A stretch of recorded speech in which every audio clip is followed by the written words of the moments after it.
డబ్బు, అనారోగ్యం, ఉద్యోగం, వ్యాపారం, అప్పులతో బాధపడుతున్నారా? అయితే మీకోసమే మనీ మెడిటేషన్ ప్రోగ్రామ్.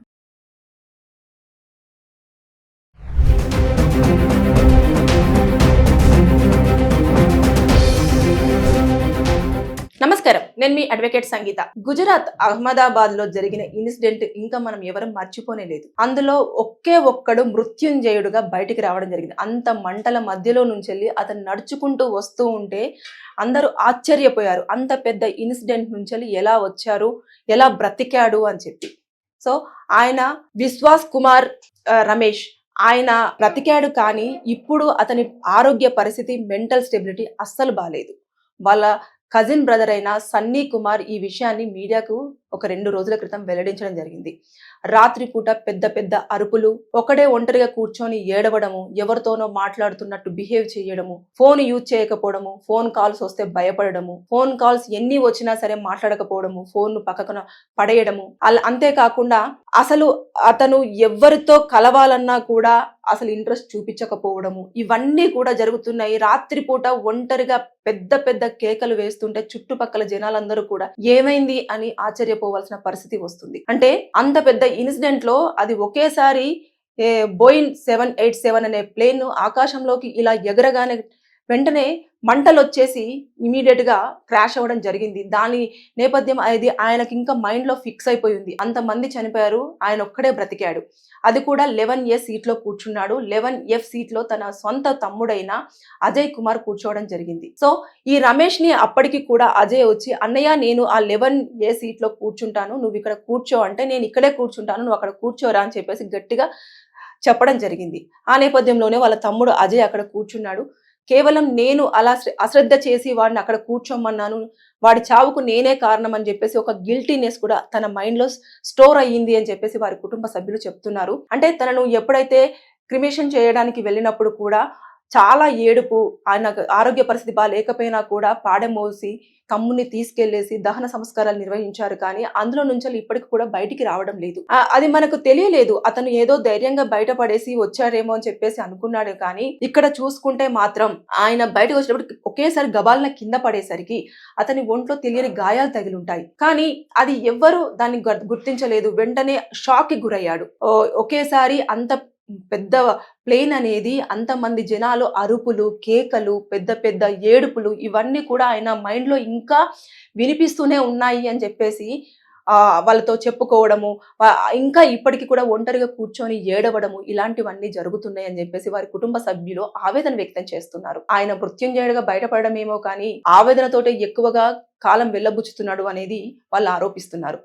ఏదేమైనా సరే కానీ ఆయన మాత్రము ఇంకా ఆ ఇన్సిడెంట్ కొన్ని సందర్భాలలో మనం చూస్తూ ఉంటాం. మన కళ్ళు కానివ్వండి, మన మైండ్ కానివ్వండి, ఏదైనా యాక్సెప్ట్ చెయ్యనిది మన ముందు జరిగితే నోటి మాట పడిపోవడం కానివ్వండి, ఒకేసారి షాక్ గురవడం కానివ్వండి, ఇలాంటివి జరుగుతాయి. ఇవి ఎక్కువగా బయట మనం చూడకపోవచ్చు, కానీ మూవీస్లలో మనం చూస్తూ ఉంటాం. అలాంటి ఇన్సిడెంటే రమేష్ విషయంలో జరిగిందని మనం అనుకోవచ్చు. అది కళ్ళ ముందు జరిగింది కాబట్టి అసలు ఆయన షాక్ కి గురయ్యాడు. అప్పటి నుంచి అంటే తమ్ముడిని పోగొట్టుకున్నా అన్న ఒక ఆవేదన, అలాగే అది అలా జరిగినప్పుడు వారి అరుపులు ఇంకా ఆయన మైండ్ లో ఉండడం, అందుకని రాత్రిపూట పెద్ద పెద్ద కేకలతోటి, అరుపులతోటి ఒంటరిగా కూర్చొని ఏడవడము, ఇలాంటివన్నీ అంటే మానసికంగా, శారీరకంగా ఆయన మాత్రం చనిపోయాడు. జస్ట్ మనిషి మాత్రమే బ్రతికున్నాడు అని మనం చెప్పుకోవచ్చు. అంటే అంత పెద్ద ఇన్సిడెంట్ అనేది అతన్ని ఏ విధంగా కృంగదీస్తుంది అనేది మనం తెలుసుకోవచ్చు.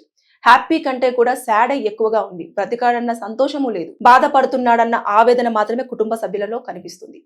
సో లక్కీయెస్ట్ పర్సన్ అని చెప్పేసి అనుకోవాలా, లేకపోతే అన్లక్కీ పర్సన్ అని చెప్పేసుకోవాలా, ఏమీ అర్థం కాని సిచ్యువేషన్ లో మనం ఇప్పుడు ఈ రమేష్ ని చూడవచ్చు. అంటే అంత నిప్పుల పెద్ద మధ్యలో నుంచి అలా నడుచుకుంటూ వస్తున్నప్పుడు ఆయన ఎడమ చెయ్యి కూడా కాలిపోవడం జరిగింది. ఆ కాలిపోయినప్పుడు లోపలగా ఇన్నర్ గా కూడా కొంచెం ఇంజురీ అయింది. అంటే మనకు బాడీలో లోపల ఎముక వరకు కూడా కండ అనేది కాలిపోవడం జరుగుతుంది, అంటే మంట తీవ్రతను బట్టి. సో అక్కడ దెబ్బ తగిలింది, అలాగే తలకు దెబ్బ తగిలింది, ఇవన్నీ కూడా చూశారు. ఈ ట్రోమాలో ఎక్కువగా ఉన్నాడు. అంటే మనుషులు ఇంకా అరుపులు ఆయన మైండ్ లోనే ఫిక్స్ అయిపోయినాయి.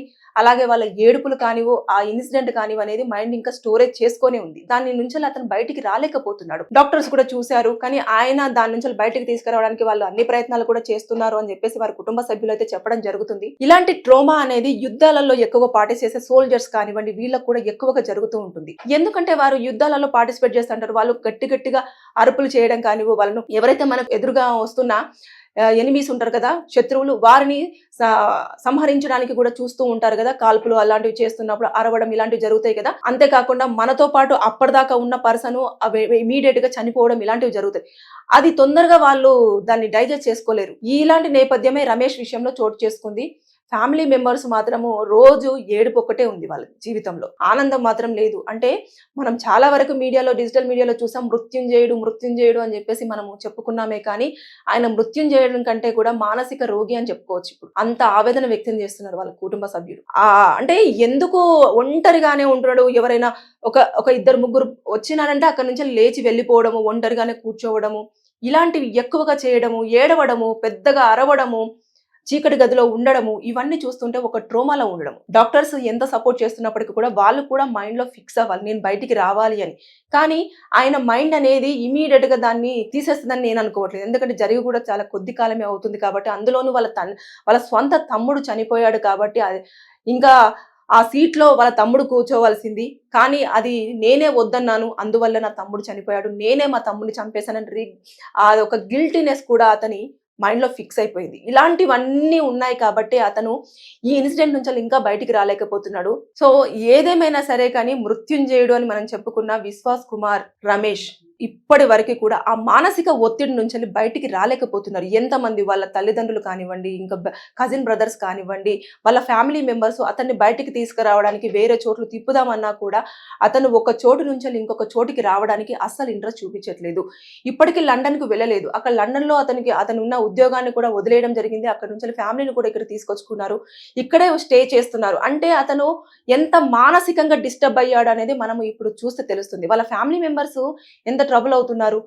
ఇలా అంటే అనుకోని సంఘటనలు మన జీవితాన్ని చాలా వరకు చిన్న భిన్నం చేస్తాయి, చాలా మారుస్తాయి కూడా. అదే ఈ ఉదాహరణగా మనము ఈ విశ్వాస్ కుమార్ రమేష్ గారి విషయంలో చూడొచ్చు. ఆ బోయింగ్ 787 ఫ్లైట్ క్రాష్ అనేది అతని జీవితంలో ఎంత విషాదాన్ని అయితే నింపిందో అంతే బాధాకరమైన విషయాన్ని కూడా కుటుంబంలో నింపుతుంది ఇప్పుడు. అంటే ఆయన మానసికత చూశారు కదా. అంటే అలా ఒంటరిగా ఉండడం, జనాలు అంటారు, కుటుంబంలో అందరూ ఉంటారు, ఫ్యామిలీ మెంబర్స్ ఉంటారు, ఏదో ఒకటి మాట్లాడుతుంటారు. ఆయన ఎవరు మాట్లాడింది కూడా రిసీవ్ చేసుకునే సిచ్యువేషన్ లో లేడు. అంటే ఎవరు ఏం మాట్లాడినా కూడా డిమ్ముగా ఉండడము, అసలు గ్రాస్ప్ చేసుకోకపోవడము, దానికి సమాధానం ఇవ్వకపోవడము, ఇలాంటి సిచ్యువేషన్ లో ఉంటే అతన్ని నేనైతే మానసిక రోగిగానే ట్రీట్ చేస్తాను. అతన్ని అదృష్టవంతుడు లేకపోతే మృత్యుంజయుడు అనేది పక్కన పెట్టేస్తే పాపం ఆయన మానసిక పరిస్థితి మాత్రం చాలా దయనీయ స్థితిలోనే ఉంది. ఇది దేనైనా సరే మానసిక నిపుణులకు చూపించిన తర్వాత ఆయన పరిస్థితి మెరుగుపడాలని చెప్పేసి మనమైతే కోరుకుందాం. Thank you.